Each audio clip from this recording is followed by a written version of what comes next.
Eh bien bonjour à tous, j'espère que vous allez bien. On se retrouve aujourd'hui sur Genshin Impact pour une nouvelle vidéo sur l'invocation des 7. Dans cette vidéo, je vais m'atteler à l'exercice un petit peu compliqué de vous apprendre à créer votre premier deck. Voilà, votre premier deck dans le jeu avec les personnages dont vous avez envie de jouer et un deck qui potentiellement va vous permettre de réaliser les défis PvE, donc les différents défis PvE du jeu et aussi vous permettre de l'adapter en fonction des situations que vous allez pouvoir rencontrer. Alors je vais mettre un disclaimer tout de suite avant de commencer la vidéo. Je ne vais pas vous apprendre à créer un deck dans le but d'être compétitif. Ici, voilà, si vous voulez faire des decks pour créer du matchmaking, moi je suis pas un joueur PVP, donc je vais pas vous guider pour créer des decks spécifiquement pour faire du PVP. Néanmoins, ce que je vais vous dire dans cette vidéo, ça peut vous aider à créer potentiellement des decks compétitifs, mais ça a surtout pour but de vous aider à créer des decks pour le PvE. Je vous mettrai des timecodes dans la description parce que je vais aborder plusieurs choses dans cette vidéo. Donc si vous voulez passer évidemment d'une information à l'autre, ce sera beaucoup plus intéressant, surtout s'il y a certaines informations qui vous est inutile, voilà, parce que vous êtes déjà au courant de la chose. Eh bien écoutez, on va démarrer tout de suite le sujet de la vidéo. Alors déjà, avant de commencer tout ça, et après ce petit disclaimer par rapport à la création de deck pour le contenu compétitif, pourquoi créer son deck? Parce qu'évidemment vous allez me dire, bah oui, mais sur internet il y a des moult decks proposés avec des compositions différentes, etc. Il y a plusieurs vidéos sur YouTube, les mêmes classiques vidéos qu'on retrouve sur la plupart des jeux de cartes en mode le deck il est top tier, j'ai 100% de win rate, etc. Spoiler alert, ils vous montrent pas toutes les défaites qu'il fait avec, hein, évidemment il faut vendre son deck. Moi-même je vous ai fait des vidéos pour vous proposer des decks avec les personnages de base pour passer les différents défis de la taverne, et je vous ferai également d'autres vidéos pour vous présenter des decks de ma création, hein, évidemment. Donc pourquoi créer son deck? Parce que vous pourriez très bien prendre le deck d'un tel ou d'un tel et ça marcherait peut-être tout aussi bien. Et bah pas forcément, parce que quand on crée un deck, quand une personne crée un deck, elle a une certaine façon de penser ce deck, elle a déjà une stratégie en tête, hein, évidemment, et lorsque vous allez jouer ce deck en partie réelle, que ce soit en PVP ou dans les défis PvE, cette personne elle va avoir une certaine façon de penser, une certaine stratégie en tête qui va pas forcément être la même que la vôtre. Donc en fonction des cartes qu'elle va piocher, elle va jouer d'une certaine manière et vous, avec le même deck, vous n'allez peut-être pas jouer de la même manière. Donc potentiellement le deck que va vous fournir une personne, en vous donnant peut-être la clé stratégique, en vous disant bah là j'ai fait un deck de ce type là, le but c'est de faire ça, ça, ça. Peut-être que vous, quand vous allez être dans une partie avec ce deck, vous allez vous retrouver dans des situations où vous allez peut-être pas savoir quoi faire, et du coup le deck aura peut-être pas le même résultat chez vous que la personne qui l'a créé. Donc potentiellement ça peut peut-être vous apporter de la frustration, et en plus de ça, ça peut amener entre guillemets de la toxicité, parce qu'évidemment des gens vont tester les decks de telle ou telle personne et vont voir que leur win rate il n'est pas celui annoncé par la personne qui a vendu le deck, et ils vont dire écoute frérot, t'es sympa mais ton deck il est éclaté au sol, moi je fais que perdre, alors bon voilà quoi. Donc voilà, il y a aussi de ça, du pourquoi il faut créer son deck. Et évidemment il y a la satisfaction personnelle, vous allez pouvoir créer votre premier deck en fonction de votre façon de jouer, vous allez pouvoir l'améliorer, ça va vous permettre également de comprendre un peu mieux les mécaniques du mode de jeu. Évidemment, c'est si vous avez envie de comprendre les mécaniques du mode de jeu. Je sais qu'il y en a qui sont pas du tout intéressés par le mode de jeu, qui cherchent juste des decks pour rouler sur le jeu, hein. On a déjà eu plusieurs fois le cas sur le Discord avec des gens qui demandent en fait des decks juste pour faire le mode de jeu puis plus jamais toucher après. Voilà, donc là, si vous avez vraiment envie de vous investir dans le jeu, créez votre propre deck et l'améliorer, essayez de théorie-crafter autour, c'est quelque chose de très très intéressant. Voilà pour la petite question, hein, évidemment, pourquoi créer son propre deck. Maintenant, on va passer évidemment à la création de ce deck, aux petites choses que je peux vous donner. Donc évidemment, c'est mon avis personnel par rapport à mon expérience de jeu. Donc il y a des choses qui vont peut-être fonctionner de votre côté, peut-être qu'il y a des choses qui ne fonctionneront pas ou avec lesquelles vous ne serez pas forcément d'accord. Donc voilà, faut pas non plus tout prendre au pied de la lettre, et j'ai pas la science infuse, je n'ai pas la vérité vraie non plus, ça reste mon avis sur certaines petites choses, petites règles dans le cas de la construction de deck. Alors, Pour créer un deck, bah, déjà il faut des cartes. Voilà. Donc, où on obtient rapidement les cartes au niveau du jeu. Alors les personnages, vous les obtenez ici, via le panneau d'invitation. Il vous faut des lettres pour inviter les différents personnages. Et il vous faut les badges. Vous avez 3 défis qui vous permettent de récupérer la carte du perso et les cartes de capacité du personnage également. Donc ça, c'est pour les cartes de perso. Il y a également d'autres cartes de personnages qu'on récupère via les défis de la taverne, donc les cartes de boss, hein, par exemple, la carte de l'Océanide, du Pyrofatu, etc. On les récupère via les défis ici de la taverne, qui se débloquent au fur et à mesure qu'on avance dans le mode de jeu. Hein. Par exemple, semaine prochaine, on pourra passer level 7, on pourra défier la Lamonie et la récupérer. Et ensuite, eh ben, il y a la boutique de Prince. Voilà, donc consultez les articles de la boutique, et là vous avez toutes les cartes d'équipement, les cartes de soutien, les cartes d'événements également. Donc tous ces 3 onglets-là dans achat de cartes, ce sont des cartes avec lesquelles vous allez pouvoir construire des decks.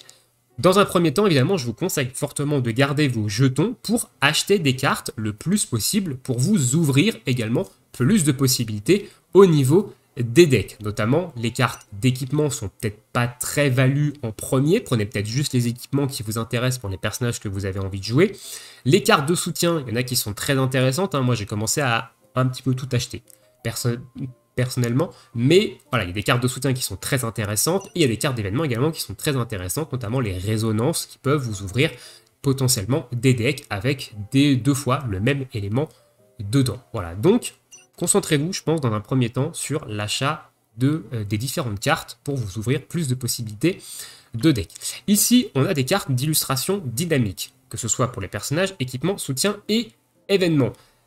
Je vous déconseille fortement d'acheter ces cartes-là. Voilà, ce sont que du cosmétique ici, et vous ne débloquez pas le personnage. Hein. Par exemple, ici, moi j'ai la carte de Sinnoh, je la possède, hein, évidemment, je ne l'ai pas achetée, je l'ai prise avec les trucs qu'on a gratuitement via les défis. C'est pas pour autant que j'ai débloqué le perso. Donc, c'est que du cosmétique et ça coûte très cher. 4000 jetons, donc dans un premier temps, je vous conseille plutôt de garder vos jetons pour acheter beaucoup de cartes et vous ouvrir des possibilités au niveau de la création de deck. Bien entendu, faites ce que vous voulez de vos jetons. Si vous estimez avoir assez de cartes pour créer vos decks, vous pouvez taper dans les illustrations, ça c'est vous qui gérez. Là, c'est juste un petit conseil personnel. Voilà au niveau de l'obtention des cartes. Et maintenant, on va passer à la construction de ce fameux premier deck. Hein. Donc on se rend évidemment dans les gadgets et on prend le coffre d'Arcane, nous permettant d'avoir accès à tous nos decks et à la création de decks. Je vais prendre comme exemple le deck de base, voilà, que j'utilise pour certaines vidéos. Donc dans un premier temps, pour construire un deck, il va falloir choisir les 3 personnages avec lesquels vous avez envie de jouer. Évidemment, un petit peu tout est jouable. Voilà, vous pouvez jouer un petit peu n'importe quel trio de persos, mais il y a quand même des synergies qui fonctionnent beaucoup mieux que d'autres. Hein. Par exemple, Diluc Kaya, ça marche très bien pour que Diluc fasse de la réaction fonte et tape plus fort. On a par exemple le duo Xingqiu et Yoimiya qui peut faire d'énormes dégâts également. Le duo Razor avec Collei qui permettent de la réaction stimulation et de booster les dégâts de Razor. Ça marche également avec Keqing. Et on a également le duo Ningguang Noël en double JO qui peut également très bien fonctionner. Il y a d'autres multiples combos.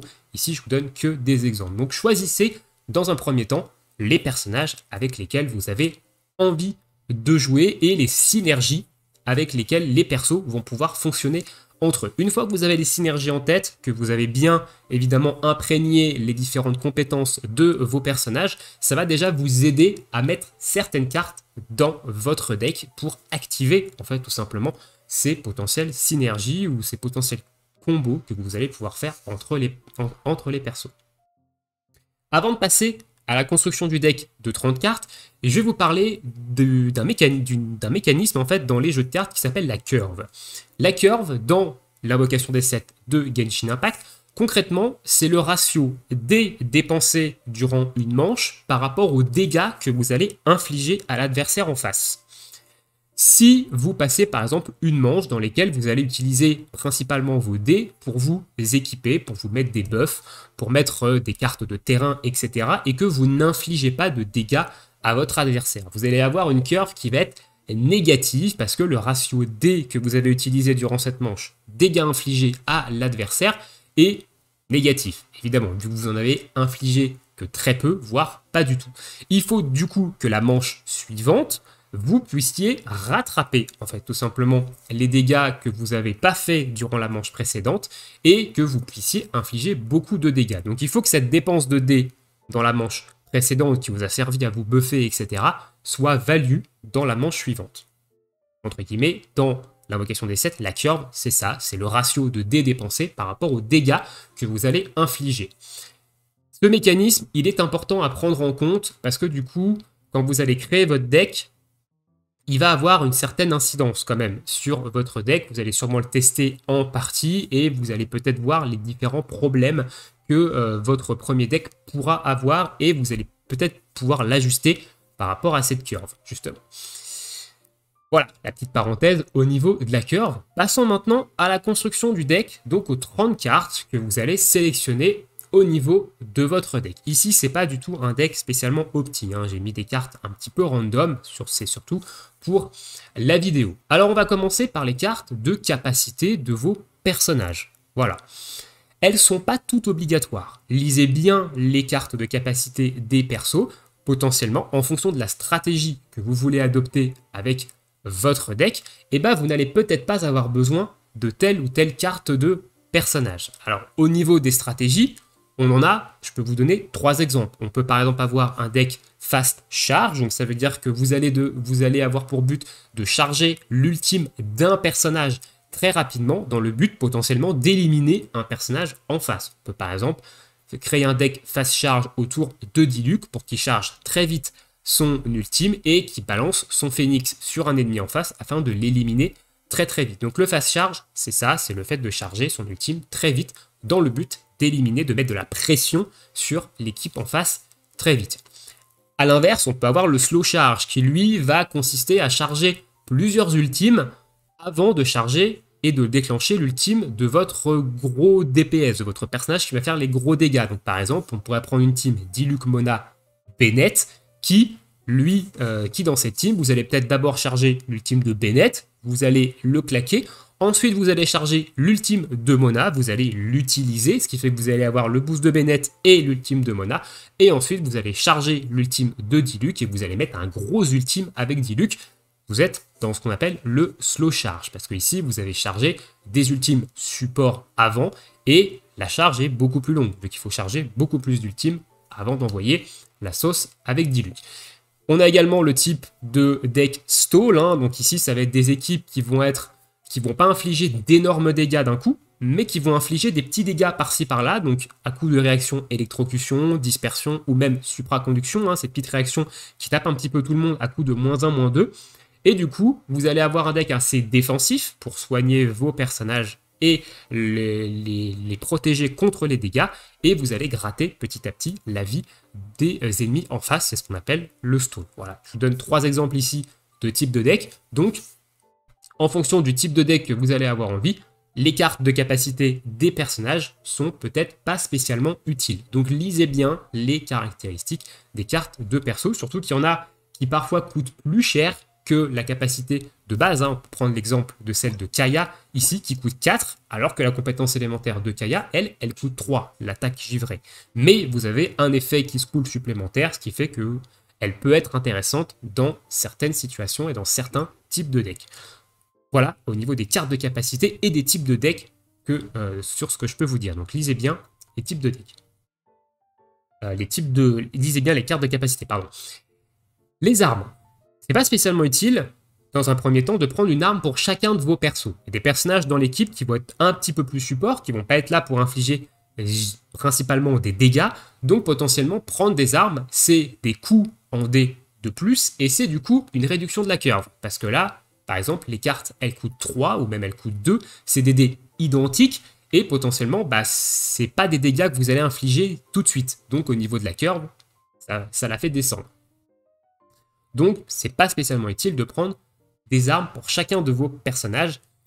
En plus, à partir de 2 armes, j'estime que c'est intéressant de prendre Wagner. Par exemple, Wagner va vous permettre de gagner en curve, parce que Wagner, une fois que vous l'avez posé, il vous permet potentiellement de stacker des billettes de forge qui vont vous permettre d'équiper vos armes gratuitement. Donc vous allez gagner en cœur. Mais ça, c'est à partir de 2 armes. Je pense que c'est vraiment intéressant de le prendre. Une seule arme, potentiellement, on réduit pas beaucoup la curve. Donc c'est pas non plus très intéressant de prendre Wagner.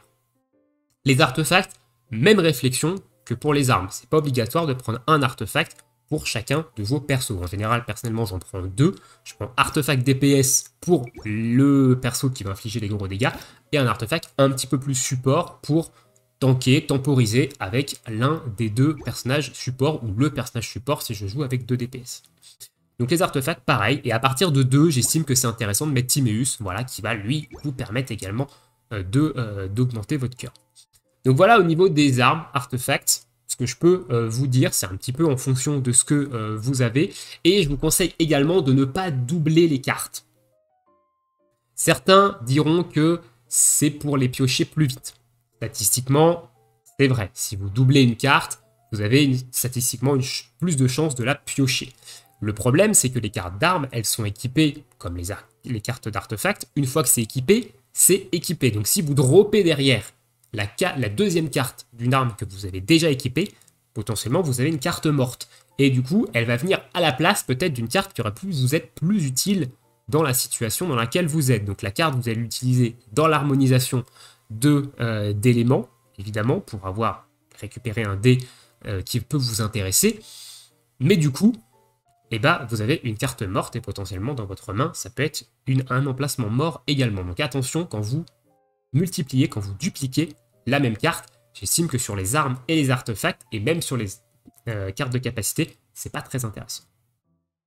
Passons maintenant aux cartes de terrain, enfin aux cartes de soutien terrain et cartes de soutien personnage. Alors là, il faut faire très attention avec ça. Sur le board, vous avez 4 emplacements de cartes de soutien. Donc vous pouvez en mettre 4 en même temps, hein. Donc c'est l'emplacement qui est sur la gauche du terrain. Il y a des cartes qui sont là pour un certain nombre de manches. Exemple, le quai du port de Liu qui est là pour 2 manches, donc nombre d'utilisation 2. Et il y a des cartes qui sont là tout le temps. Exemple, Catherine, elle va rester indéfiniment sur le terrain, donc du moment où vous la posez jusqu'à la fin de la partie. Si vous prenez trop de cartes de soutien qui sont permanentes, exemple ici, j'ai la chambre de Jade qui est permanente, Catherine qui est permanente, Timéus qui est permanente et Wagner qui est permanent. Si j'ai posé ces 4 cartes-là, j'ai plus d'emplacement, je ne peux plus poser d'autres cartes de soutien. Alors, c'est pas spécialement vrai, je peux les poser, mais ça va remplacer l'une des cartes que j'ai déjà sur le terrain, donc je vais perdre l'effet d'une de mes cartes de soutien sur le terrain. Donc, attention néanmoins avec les cartes de terrain, essayez d'avoir un équilibre plutôt intéressant entre des cartes qui sont temporaires et des cartes qui sont permanentes. Ne vous bouchez pas en fait vos emplacements de cartes de terrain avec que des cartes permanentes parce que ça peut vous poser peut-être problème et vous allez stacker du coup des cartes dans votre main et ce vont être potentiellement des cartes mortes. Après les cartes comme Timéus et Wagner par exemple, si vous avez posé Timéus et que vous avez déjà équipé vos 2 artefacts, Timéus peut être largement remplacé. Après ça c'est à vous de voir, mais globalement, attention, ne vous fermez pas trop vos emplacements de cartes de soutien, ça peut être intéressant. Ensuite, parlons des différentes mécaniques. On va parler des mécaniques de dés, hein, donc de gestion de la RNG des dés, et ensuite de la mécanique de gestion de la RNG de la pioche. Faites un équilibre, essayez d'avoir un équilibre plutôt intéressant entre mécanique de dés, donc des cartes qui vont vous permettre soit de piocher à coup sûr des dés, certains dés élémentaires comme la chambre de Jade qui peut être intéressant, ou alors de remplacer des dés en dés omni, hein, on a la carte la meilleure des amis par exemple, pour essayer d'ajuster un peu la RNG des dés et d'éviter d'avoir à chaque manche des lancers dégueulasses qui pourraient mettre votre stratégie dans le mal en fait, parce que vous n'allez potentiellement peut-être pas pouvoir faire ce que vous avez envie parce que les dés vous disent non. Voilà, donc mettez des mécaniques de dés, de gestion de la RNG des dés, mais pas trop non plus. Il faut quand même un équilibre aussi, parce que les dés qui vous sont pas spécialement utiles, ils peuvent servir également à poser d'autres cartes.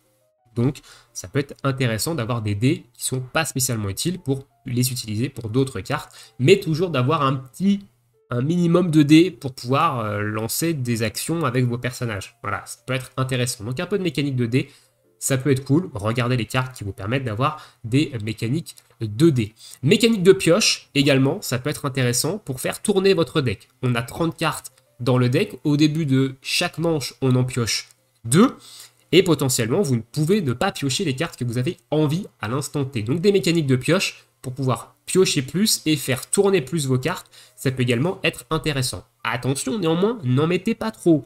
On est limité à 10 cartes dans la main. Une fois que vous avez 10 cartes dans la main, les cartes qui vont être piochées après vont être détruites. Vous n'allez pas pouvoir les utiliser.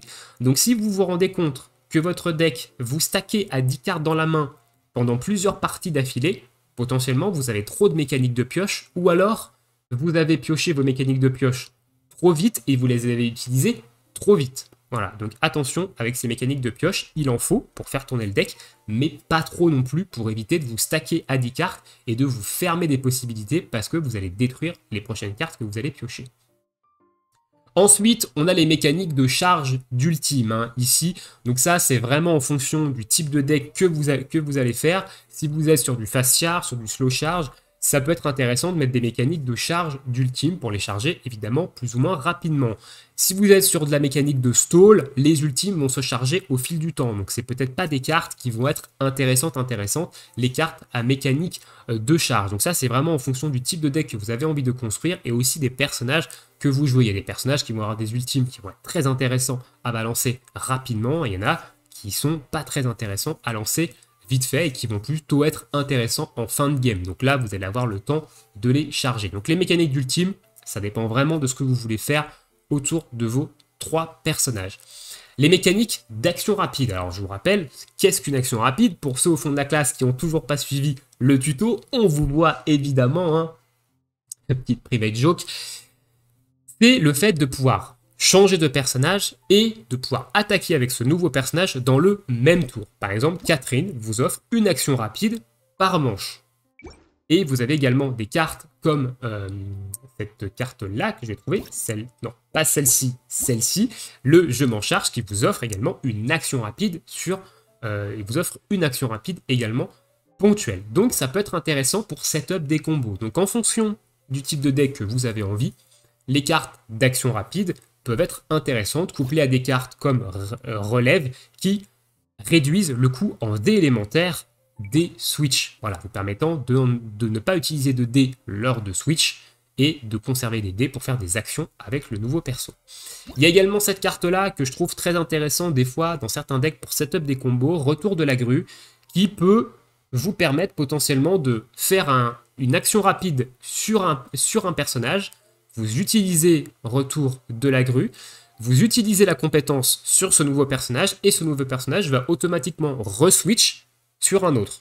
Un exemple tout con, vous switchez sur votre Yoimiya par exemple, vous faites la carte de compétence ou vous claquez la compétence élémentaire de Yoimiya.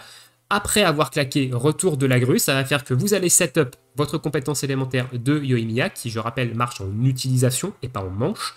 Et ensuite, Yoimiya va automatiquement re-switch sur potentiellement un support qui va pouvoir tempo le temps que vous finissez de setup Yoimiya. Donc voilà, un petit exemple de choses qui peut être intéressant. Ça vous permet de setup un perso, mais de ne pas le laisser au front pour qu'il prenne des dégâts inutiles. Donc ça, c'est une carte qui est plutôt intéressante et qui va dans les mécaniques de switch. Ensuite, les bouffes. Voilà, on finira par la nourriture. C'est intéressant d'avoir certaines nourritures, notamment des nourritures qui vont vous permettre de réduire les dégâts si jamais votre stratégie est lente à se mettre en place, que vous ne piochez pas les bonnes cartes que vous avez envie. Ça peut être intéressant d'avoir des nourritures qui vous réduisent les dégâts ou qui vous soignent. Et ensuite, il y a d'autres nourritures qui sont intéressantes pour booster les dégâts. Mais là encore, c'est en fonction du type de deck que vous avez envie. Par exemple, Attrape Adepte, c'est +3 sur les dégâts d'un déchaînement élémentaire. Ça peut vous procurer un one-shot, par exemple, avec un déchaînement élémentaire. Ou même le rouleau de viande à la menthe qui peut vous permettre, quand vous faites des attaques normales, que ça vous coûte un dé en moins. Donc par exemple, si vous jouez des decks autour de Yoimiya, c'est une nourriture intéressante. Donc la nourriture, c'est également intéressant d'en prendre. Pas trop non plus, parce que des fois, vous pouvez vous retrouver bloqué avec plusieurs nourritures dans la main. Et je rappelle qu'on peut utiliser une nourriture sur un personnage par manche. Au moment où vous utilisez une nourriture sur un perso, il a le debuff rassasié et vous devez attendre la manche suivante avant de lui remettre une nourriture. Voilà. Et pour finir, des mécaniques de soins. Et oui, hein, ça va avec la bouffe, évidemment, les mécaniques de réduction de dégâts et de soins avec la nourriture, mais il y a également d'autres cartes qui vous permettent d'avoir des mécaniques de soins. Ça peut être intéressant d'en avoir si vous voyez que votre deck il met un petit peu de temps à se mettre en place. Par exemple, une auberge de Wangshu ou une cathédrale de Favonus. Ça peut être également intéressant de jouer ça si vous avez un petit peu de mal et que votre stratégie est longue à se mettre en place pour que vos personnages se soignent et puissent temporiser le temps que votre stratégie se mette en place.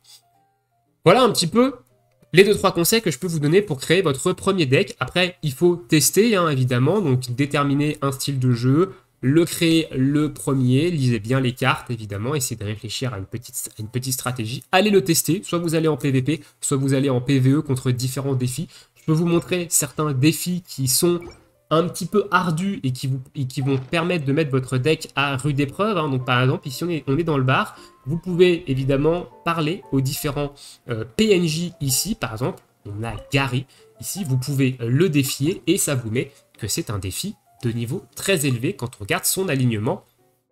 Voilà, il a des personnages plutôt intéressants, il a un deck qui tourne plutôt bien également, donc c'est des défis qui sont un petit peu plus durs que les défis qu'on peut croiser dans l'open world, hein. Macri c'est pareil, ce sont des bons défis qui vous permettent de tester votre deck. Macri par exemple, il a également un deck qui est plutôt stylé, donc voilà, donc ça peut être des choses intéressantes et c'est le cas pour tous les convives hein, que vous allez évidemment rencontrer dans le bar. Ils ont des decks plutôt corrects et ils ont des gameplays, ils savent un petit peu jouer, donc ils peuvent vous donner un petit peu de fil à retordre et vous permettre en fait de tester vos différents decks et de voir un petit peu qu'est-ce qui tourne bien, qu'est-ce qui tourne pas bien, qu'est-ce que je peux changer, est-ce que je pioche trop, est-ce que je gère pas assez mes dés, etc. Est-ce que ma stratégie elle vient potentiellement vite ou est-ce que c'est trop lent, est-ce qu'il faut que je change des choses, etc. Donc voilà, faites ça, ça peut également vous aider.